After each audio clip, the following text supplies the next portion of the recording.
Hello friends, कैसे हैं आप लोग। उम्मीद करता हूँ सब बढ़िया होंगे। और जैसे कि आप लोगों ने देखा था, मैं कुछ वीडियोस मैंने डाली हैं जो कि इन्फॉर्मेशन दी गई है कबूतरों के बारे में, जो मैंने एक्सपीरियंस किया था उसके बारे में आप लोगों को बताया है। फ्रेंड्स, सिमिलरली आज भी जो मैं वीडियो लेके आया हूँ ये भी सिंपल इन्फॉर्मेशन पे है। जैसे कि मैंने लास्ट वीडियो में बताया था कि मोर्टेलिटी रेट बहुत ज़्यादा रहता है कबूतरों में, जो बच्चे हम लोग घर पे निकलवाते हैं उसमें। उसके पीछे के आप लोगों को मैं कुछ रीजंस बताता हूँ, उसकी वजह क्या होती हैं और कैसे आप उन लोगों उस चीज़ से बच सकते हैं, वो भी मैं आप लोगों को बता देता हूँ फ्रेंड्स। इसके अलावा एक फ्रेंड्स का कमेंट आया था, जैसे कि वो जानना चाह रहे थे कि घर के पट्ठों को बेफड़क कैसे लड़ाएं, तो उसके बारे में भी फ्रेंड्स मैं डिस्कस करूंगा इस वीडियो में। सबसे पहले फ्रेंड्स ले लेता हूं मोर्टेलिटी रेट के ऊपर। जो बच्चे निकलते हैं उसमें सबसे ज़्यादा बच्चा होता है, क्या मरता बहुत है। उसके पीछे कई रीज़न होते हैं। सबसे पहला रीज़न जो होता है फ्रेंड्स, एग सही से सिका हुआ नहीं होता है, जिसकी वजह से जो बच्चा होता है वो अंडे में फंस के मर जाता है। तो फ्रेंड्स होता क्या है, हम लोग क्या करते हैं जनरली, अंडा दिया तो हमने घास फूस रख दी, कबूतर ने उस पर अंडा दिया, बच्चे निकल आए तो सही है, नहीं निकले, अंडा खराब हो गया, फेंक दिया। फ्रेंड्स, कभी भी आप सेटअप बनाएं पेयर का, और अंडे बच्चों के लिए अगर पेयर रख रहे हैं तो उस सेटअप में एक बाउल जरूर रखें। चाहे तो वो मिट्टी का कुंडा ले लें, क्योंकि वो बहुत इकोनॉमिकल पड़ता है, 10 रुपए का आ जाएगा, कोई ज़्यादा खर्चा नहीं है उसमें। आप उसमें रख दें, उससे क्या होगा, एक तो अंडे हिलेंगे नहीं। जब उसमें अंडे रखे होंगे फ्रेंड्स, वो अंडे एक ही जगह रहेंगे, हिलेंगे नहीं, तो उससे क्या होगा, अंडे खराब नहीं होंगे फ्रेंड्स। खराब नहीं होंगे तो सही से सीखेंगे, तो उसमें बच्चे निकल आएंगे। दूसरी चीज़ फ्रेंड्स, जब कबूतर के नीचे अंडे रखे हों तो उन कबूतरों को नहान ना दें, और अगर आप नहान देते भी हैं तो नर को अलग मादिन को अलग दें, और जब तक पूरे तरीके से सूख ना जाए, नीचे से आप देख लीजिएगा बिल्कुल सूख जाए तभी उन्हें रखें। क्योंकि होता क्या है, गीले अगर कबूतर अंडों पे बैठ जाता है तो अंडा उसमें खराब हो जाता है, काला पड़ जाता है, जिसकी वजह से बच्चा अंदर ही खत्म हो जाता है अंडे में। तो एक कारण ये भी होता है फ्रेंड्स। उसके बाद फ्रेंड्स जो तीसरा कारण होता है वो आता है कि जब बच्चे निकल आए, एक बच्चा छोटा रह गया, एक बड़ा हो गया फ्रेंड्स। ये बहुत से, मतलब अगर आप 10 जोड़े डालेंगे तो 8 जोड़ों में यही होता है। उसके पीछे रीजन क्या होता है फ्रेंड्स, जो एक्टिव बच्चा होता है वो ज्यादा दाना खा लेता है, और जो कम एक्टिव होता है वो कम दाना खाता है, इसलिए वो थोड़ा छोटा रह जाता है। मेरे यहाँ भी अक्सर ऐसा होता है।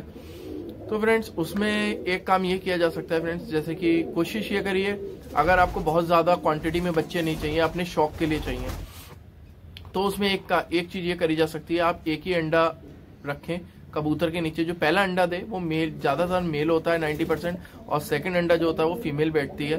तो अगर आपको मेल बच्चे ज्यादा चाहिए तो आप जो पहला अंडा दे उस पर हल्का सा मार्कर लगा दें, जिससे आपको पहचान रहे कि ये पहला अंडा है। दूसरा अंडा दे फीमेल तो वो हटा दें। एक बच्चा होगा फ्रेंड्स तो वो बहुत अच्छी तरीके से ग्रो करेगा। मैं आपको इसका एग्जाम्पल अभी अपने ब्रीडिंग सेटअप में ले जाके आप लोगों को दिखाऊंगा। और 2 बच्चे होंगे तो फ्रेंड्स छोटे बड़े हो जाएंगे। फ्रेंड्स जैसे कि आप लोग देख सकते हैं, मैंने जिक्र किया था एक बच्चा छोटा एक बच्चा बड़ा रह जाता है। आप ये देख सकते हैं, ये सेम कंडीशन है। ये वाला बच्चा जो है फ्रेंड छोटा रह गया है और ये बड़ा है। फ्रेंड्स धीरे धीरे ये सही हो जाएगा, क्योंकि अब मैं इसको हटा लेता हूँ और इसको दाना भरने के लिए छोड़ देता हूँ। आप इसका पोटा देख सकते हैं फ्रेंड्स, सही से भरा हुआ है फ्रेंड्स। और अब आपको दिखाता हूँ जो मैंने सिंगल बच्चे निकलवाए हैं। फ्रेंड्स आप देख सकते हैं, छोटा बच्चा है और सिंगल बच्चा है, और इसकी आप ग्रोथ देख सकते हैं, बहुत ही अच्छी ग्रोथ है इसकी। और बहुत छोटा बच्चा है फ्रेंड्स से, लेकिन ग्रोथ अच्छी है। मैंने इसका एक अंडा हटा दिया था, सिंगल अंडा मैंने फ्रेंड्स इनका रखा था, और बच्चा बहुत ही अच्छा निकल रहा है। बाकी बड़े होके पता चलेगा चांदा निकलता है या नहीं। अगर छोटे बड़े बच्चे हो भी रहे हैं, अगर आपको एज अ बिजनेस पर्पज से आप निकलवा रहे हैं बच्चे और छोटे बड़े हो रहे हैं, तो उसके पीछे का भी मैं आप लोगों को रीजन बता देता हूँ कैसे आप उन्हें बचा सकते हैं। जो छोटा बच्चा होगा उसे आप अंदर रखा रहने दीजिए, बड़े बच्चे को हटा लीजिए। तो क्या होगा, जो पेरेंट्स होंगे उसके मेल फीमेल दोनों जाके छोटे बच्चे को पहले भरा देंगे, तो छोटे बच्चे का पोटा जल्दी भरने लगेगा। आप देखेंगे हफ्ते भर के अंदर दोनों बच्चे बराबर हो जाएंगे फ्रेंड्स। इस तरीके से भी आप बच्चों को बचा सकते हैं। फिर फ्रेंड्स होता क्या है, इसके बाद जो आता है केस आता है बीमारी का फ्रेंड्स। सबसे ज्यादा होता है बीमारी में फ्रेंड्स, जैसे कि दाने निकल आते हैं। जो आजकल ज्यादातर होता क्या है, जो भी पेयर बच्चे निकलवाते हैं फ्रवरी के बाद से लेके बरसातों तक निकलवाते हैं, तो उसमें बच्चों के दाने निकल आते हैं फ्रेंड्स। कुछ लोगों का मानना ये है कि ये दाने जो होते हैं वो गर्मी की वजह से होते हैं। फ्रेंड्स ऐसा कुछ भी नहीं है, गर्मी की वजह से दाने कभी कबूतर को नहीं होते हैं। कबूतर को जो दाने होते हैं फ्रेंड्स वो मच्छर के काटने की वजह से ही होते हैं, इसके अलावा कोई और रीजन नहीं है जिसकी वजह से दाने होते हो। अगर आपको विश्वास ना हो तो आप एक बार पेयर आपका जो हो उसको मच्छरदानी से कवर करिए। और टाइमिंग आप मान के चलिए गर्मी में भी 5 बजे आप उनका दरवाजा बंद कर दीजिए। 5 बजे के बाद दरवाजा ना खोलिए, क्योंकि सूर्य जब ढलने लगता है, सूर्य की किरणें जब पड़ना बंद होती हैं, तभी मच्छर जो है वो पनपना चालू हो जाते हैं, वो एक्टिव होने लगते हैं और वो उस जगह पे बैठ जाते हैं। जैसे कि इस समय की जो शाम हो रही है, अगर इस समय अगर मैं खुला छोड़ दूंगा, आपको अभी दिखाऊंगा, मैं बंद कर चुका हूं, मैंने 5 बजे बंद कर दिया था गेट, तो होगा क्या, मच्छर बैठ जाएंगे और रात में वो काटेंगे। काटने की वजह से हम लोगों के काटते हैं तब भी हमें दाना पड़ जाता है, लेकिन हम लोगों की रेजिस्टेंस पावर ज्यादा है तो वो सही हो जाता है। लेकिन वो छोटे बच्चे होते हैं तो उनके अंदर इतनी रेजिस्टेंस पावर नहीं होती है, तो वो दाने पक जाते हैं फ्रेंड्स, और वो बहुत नुकसान करते हैं। अब इनसे बचाव के लिए बता देता हूँ। पहली चीज, आप मच्छर जाली लगा लीजिए अपने सेटअप में, सबसे अच्छी चीज है। और कबूतरों का टाइमिंग खोलने और बंद करने का लगभग गर्मियों में रखें सुबह 6 बजे और शाम को 5:30-6 बजे तक उसका दरवाजा बंद कर दें। इसके बाद ना खोलें फ्रेंड्स, क्योंकि मच्छर उसमें घुस जाएगा। दूसरा, आपको उसका बचाव का मैं तरीका फ्रेंड्स बता देता हूँ। रसौत आती है फ्रेंड्स, रसौत ले लीजिए और उसे गुलाब जल में भिगो लीजिए। रसौत आपको किसी भी पंसारी की दुकान पे मिल जाएगी, जहाँ पे गट्टूमल जैसे कहते हैं, जड़ी बूटियां जहाँ मिलती हैं, इसको आप ले लीजिए और गुलाब जल में इसको पाउडर करके रसौत को गुलाब जल में भिगो के रख दीजिए रात भर। वो फूल के बिल्कुल पेस्ट की तरह हो जाएगी। जब पेस्ट हो जाए और फ्रेंड्स जब बच्चे के लगाना हो आपको, तो हैंड टू हैंड थोड़ी सी उसमें से रसौत निकालिए, उसमें पोटेशियम परमैंगनेट मिलाइए और हल्के से किसी भी तीली से खाली जहाँ पे दाना है वहां पे आप लगा दीजिए। वो दाना वहीं का वहीं सूख जाएगा फ्रेंड्स, और इससे कोई ज्यादा नुकसान नहीं होता है बच्चे को। फ्रेंड्स, सगी से आप बचा सकते हैं अपने घर के पट्ठों को दाना होने से। इसके अलावा फ्रेंड्स, जो और बीमारियां आती हैं वो सुस्ती की हो गई, या फिर कबूतर बीट पतली करने लगता है, वो सब मैं आप लोगों को बता चुका हूं। आप इस तरीके से अपने बच्चों को बचा सकते हैं। और वो बच्चे जब आपके 10वीं कर तक पाक हो जाएंगे तो वो उड़ना चालू हो जाते हैं अच्छी तरीके से। अब फ्रेंड्स आता हूं दूसरा टॉपिक जो मैंने आप लोगों को बोला था मैं लूंगा। जैसे कि एक मेरा सब्सक्राइबर फ्रेंड है, उन्होंने पूछा था कि बेफड़क पट्ठों को कैसे लड़ाएं। तो फ्रेंड्स, उस पर एक टॉपिक ये है, जैसे कि अगर कुछ लोगों का मानना है कि घर का पट्ठा जो है अगर फड़क जाए तो ज्यादा बेटर रहता है, वो आगे के लिए अच्छा हो जाता है। लेकिन फ्रेंड्स, मेरा मानना थोड़ा दूसरा है। अगर आप किसी एक बंदे को आप ले लें, सपोज करें कोई आपका जानने वाला है, पहले तो आप उसे बिगाड़ें, उसे गलत आदतें डालें, और उसके बाद आप कहें आप उन्हें सुधारना चाहते हैं, तो फ्रेंड्स सुधरने के चांसेस कम होते हैं। इसी तरीके से फ्रेंड्स, मेरा मानना है कि अगर कबूतर का बच्चा आपके घर का है तो अगर वो ना फड़के तो बहुत अच्छी बात है फ्रेंड्स, उसे नहीं फड़काना चाहिए, उसे किसी भी तरीके से ना फड़के। मैं उसके लिए जो करता हूं मैं आप लोगों को बताता हूं। मेरे यहाँ घर के जो पट्ठे निकलते हैं, मैं करीब करीब उन्हें 3 महीने तक कसता हूं फ्रेंड्स। जब वो बिल्कुल कसाव में आ जाते हैं अच्छी तरीके से, और फिर उन्हें रास्ता दिखाता हूँ सुलैया के घर तक की, फिर भी मैं लड़ाता नहीं हूँ फ्रेंड्स। मैं लगभग 1 साल तक पट्ठों को रोक के रखता हूँ, जिससे कि पट्ठा मेरा चीज ना हो। क्योंकि फ्रेंड्स होता क्या है, जो पट्ठा एक बार फड़क गया अब वो किस वजह से फड़का ये तो हमें नहीं मालूम।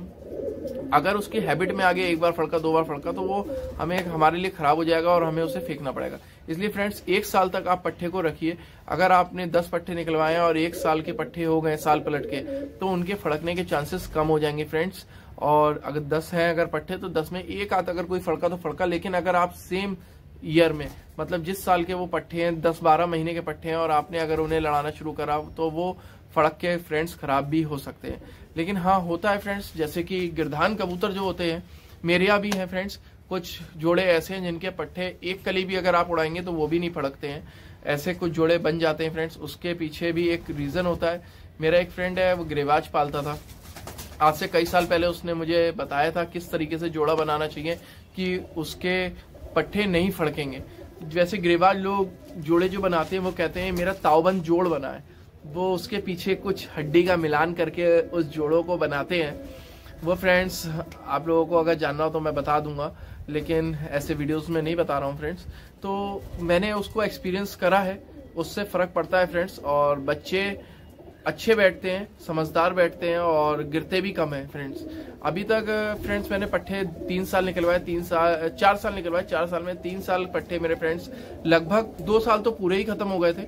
तीसरे साल में कुछ पट्ठे मैंने बचा लिए थे, लगभग 29 पट्ठे बच गए थे फ्रेंड्स। वो इसमें उड़ भी रहे हैं, हैदराबादी। और इस साल भी फ्रेंड्स मेरे यहाँ बीमारी में कोई पट्ठा नहीं मरा, एक आध को छोड़ के। बाकी जो गलतियों से मरे वो चीज एक अलग है, लेकिन बीमारी से कोई पट्ठा नहीं मरा फ्रेंड्स। तो फ्रेंड्स, इस तरीके से आप अपने पट्ठों को सही कर सकते हैं। दाना उनका एक सा रखिए। अगर 15 ग्राम पे है तो पट्ठों को दाना 15 ग्राम ही दें। उससे क्या होगा, पोटा उनका उतना एडजस्ट रहेगा। अगर आप दाना ज्यादा देना चालू कर देंगे, फिर दाना खींचेंगे तो कबूतर झल ज्यादा मानेगा और उसमें गिरने के चांसेस ज्यादा होते हैं। अगर 15 ग्राम दाना रख रखा है तो आप 12 मास उन्हें 15 ग्राम ही दाना दें, चाहे गर्मी, चाहे जाड़ा, चाहे बरसात हो फ्रेंड्स। उससे क्या होगा, उनका पोटा उस पर सेट रहेगा और वो उतना ही दाना खाएंगे, उतने दाने में खुश रहेंगे फ्रेंड्स। बाकी फ्रेंड्स, आज की ये जो वीडियो मैंने आप लोगों के लिए बनाई थी, इसमें मैंने 2-3 जो चीजें बताई अंडे के बारे में, किस तरीके से आप बच्चे मोर्टिलिटी रेट कम कर सकते हैं और बच्चे दानों में जो मरते हैं वो किस तरीके से कम कर सकते हैं। तीसरी चीज फ्रेंड्स, अगर आपके पट्ठे, घर के पट्ठे बेफड़क लड़े तो मेरे मानना है बहुत अच्छे हैं फ्रेंड्स, क्योंकि किसी को बिगाड़ के सही करने से अच्छा है उसे बिगड़ने ना देना। तो फ्रेंड्स, आप लोगों को क्या लगता है, जो मेरी बात है, मेरा जो थिंकिंग है आप कि पट्ठे ना फड़कें, उसके बारे में आप लोगों का क्या कहना है, मेरे को जरूर कमेंट करके बताइएगा। बाकी मेरी वीडियो को लाइक, शेयर, कमेंट करते रहिएगा। एएस पेट वर्ल्ड को सब्सक्राइब कीजिएगा फ्रेंड्स, और साथ में बेल आइकन प्रेस करके आने वाली वीडियोस की नोटिफिकेशंस फ्रेंड्स आप लोगों को मिलती रहेंगी। Thank you friends.